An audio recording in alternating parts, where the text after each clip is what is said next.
If you're like us, you want to be well-informed, but, without having to read a mountain of academic papers. And that's what we're here for. Exactly. We dig into the source material, find the most important insights, and deliver them right to you. Today, we're doing a really profound deep dive into crime and consciousness. And this isn't about the headlines. It's not about punishment. It's about getting to the root causes of destructive behavior and maybe finding a path to healing. Our analysis today is drawing heavily from a body of research called Dangerous Minds. It's based on years of work in all sorts of environments of confinement and exclusion. So we're talking about prisons, marginalized communities. All of the above, from places like Medellin, Colombia, all the way to the very isolated prison populations in the Cayman Islands. And what's the big takeaway? What's the core argument? Well, it's something that really reframes the whole conversation. The authors conclude that the dangerous mind isn't born from some kind of innate evil. Yeah. Instead, it is, and I'm quoting here, shaped without love, molded by neglect. Wow. Molded by neglect. That phrase alone, it immediately challenges this idea that violence is just a choice. It does. It suggests that criminal behavior is more like a symptom. A symptom of what? The research calls it an echo of collective wounds. It's pain that is literally passed down generation to generation until it finds an outlet. So our mission today is to unpack that. Exactly. How does the absence of, let's call it emotional education, turn feelings like fear or shame into destructive anger? And if we can understand that, can we break the cycle? That's the hope. That's where things like restorative justice come in. So the first big insight, the one that really sets the stage, is this paradox. Understanding crime doesn't start with the act of violence itself. No, it starts with the silence that came before it. The silence. That silence is defined very clearly in the sources as the birthplace of violence. What does that mean in practice? Think about these environments, homes, classrooms, where children weren't just poor, they were emotionally starved. A place where, as they say, words were never allowed to live. No vocabulary for what's going on inside. None. Tenderness gets replaced by just survival. So if a child grows up like that, they don't learn the language of emotion. They become what the authors call emotionally illiterate. Precisely. They just don't have the tools to name what they're feeling. And if you can't say, I'm ashamed or I'm scared, what happens to that feeling? It has to go somewhere. It goes inward. The child learns that pain has to be hidden, that asking for love is dangerous. It'll just lead to more rejection. So they build a wall. A huge one. They internalize this devastating belief that anger, that hardness, that's just another kind of sadness you have to hide. You disguise it as strength. And the research points out this isn't just a personal thing, it's generational. It gets passed down. Like an unwanted heirloom. Yeah. You hear about the grandfather who never spoke to the father, who never listened. Creating decades of isolation. Right, and to break that cycle takes an incredible amount of courage. To choose words instead of fists. You're basically rewriting your family history. To make this more concrete, the research introduces us to Mateo, a boy in Medellin. Right. Mateo's case study really pulls you in. He's only 12 years old when we meet him. And he's selling candies at intersections after school. Yeah, because his mother is completely worn out, his father isn't there, and he has 5 younger siblings he's trying to help feed. And his home life sounds bleak. The researchers describe it as smelling of dampness and sadness. So when you hear about his later actions theft, it's so easy to just label him a criminal. Of course. Oh. Motivated by greed, but the sources argue it's so much more complex than that. What was it really about? It wasn't about the money. His theft was a distorted, desperate cry to be seen. To be visible. Exactly. And this is the key insight. When you feel invisible, anything you do to be seen seems right. So the crime itself becomes a form of communication. A primitive form. It's like shouting into the void. I am here. Look at me. Remember, I exist. That need is it's heartbreaking. And this invisibility isn't just in the family, right? The whole society reinforces it. You mentioned the vicuna. The vicuna, yeah, that's a perfect example. It's an extortion tax in poor neighborhoods. And it creates what the research calls an economy of terror collected in silence. Everyone knows it's happening. Everyone is hurt by it.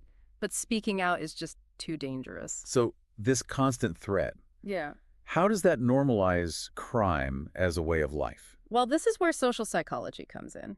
The authors point to Albert Bandura's idea of moral disengagement. Moral disengagement. In short, when a destructive behavior like extortion just keeps happening day after day and nobody protests, The mind starts to accept it as normal. It just becomes part of the background noise of life. It becomes a rule of life. Crime stops feeling like a violation and starts feeling like an inevitability. Okay, so if invisibility is the symptom and silence is the incubator, let's talk about the engine, the anger. Right. The research is very, very clear on this.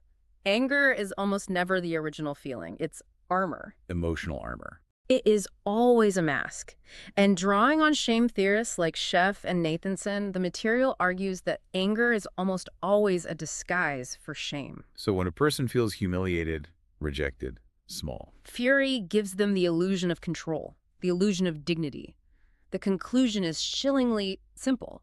Anger is not strength.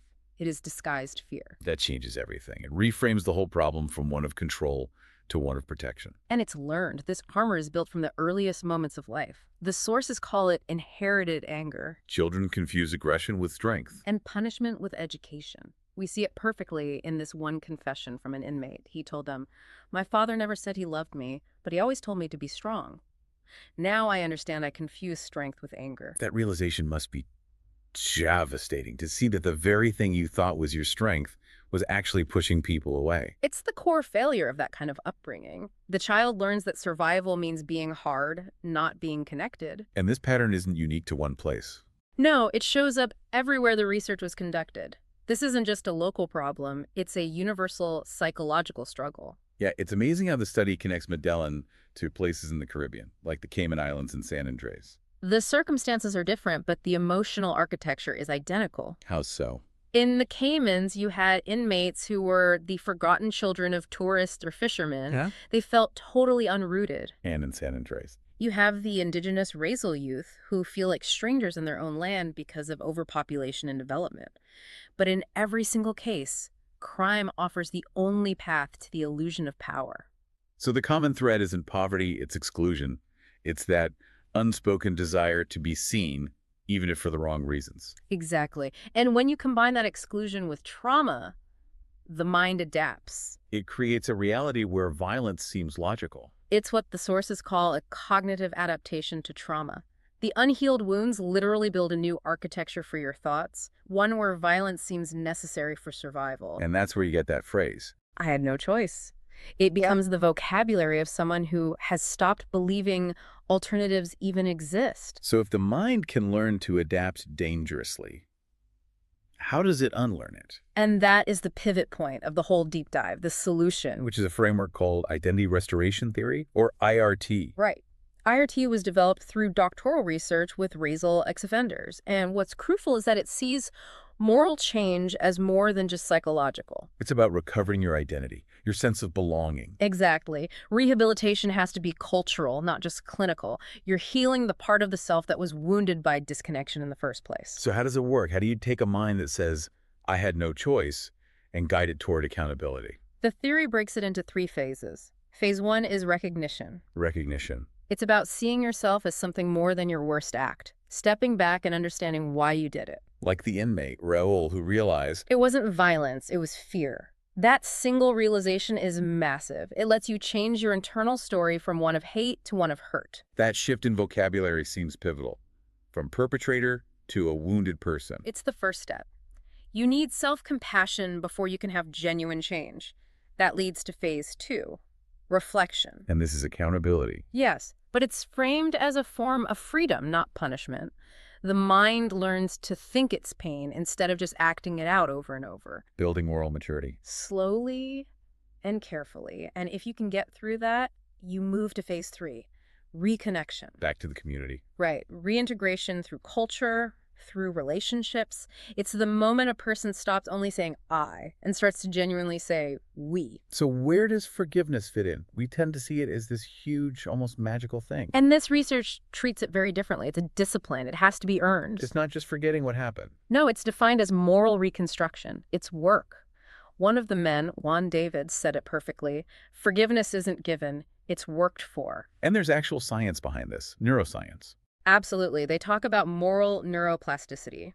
When you genuinely forgive someone, that internal release of resentment, it actually reduces the stress circuits in your brain. So it strengthens your prefrontal cortex, Yeah. the part responsible for judgment and self-control. It literally makes your brain function better. To forgive is an act of balance and neural evolution. So moving to the end goal of all this, how does a brain that was never taught compassion learn it? The term they use is affective resignification. Which means In simple terms, the brain can relearn compassion.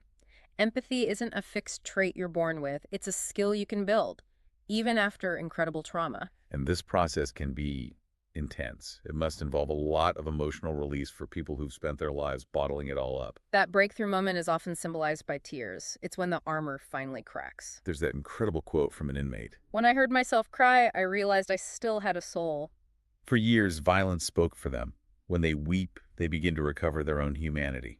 And this leads us to the real function of restorative justice, which is about repairing harm to human bonds, not just breaking a law.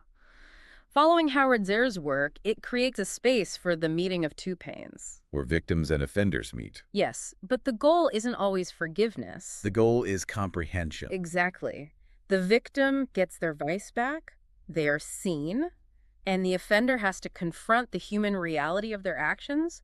Their conscience awakens. This whole body of work really concludes on the idea of hope, not as a feeling, but as a practical outcome. Hope is the moral architecture of a rebuilt life. It's the final act of freedom. It's not naive optimism. It's moral intelligence. The certainty that something good is still possible. The deep certainty that even in the depth of ruin, something sacred keeps calling us to rise. This has been such a nuanced picture of destruction and potential. I mean, the thesis is just undeniable. The line between the dangerous mind and the repaired mind isn't drawn by punishment. It's drawn by understanding, by emotional education. True justice is the justice that heals. And if we take this whole journey, from silence to anger to reconnection, the research leaves us with one final provocative thought. It connects the crime all the way back to that first failure of connection. What is it? Every act of violence whispers the same urgent message. Where were you when silence was teaching me? A vital question for all of us. Thank you for joining us as we unpack these profound concepts. We hope this exploration inspires you to continue your own deep dive. Until next time.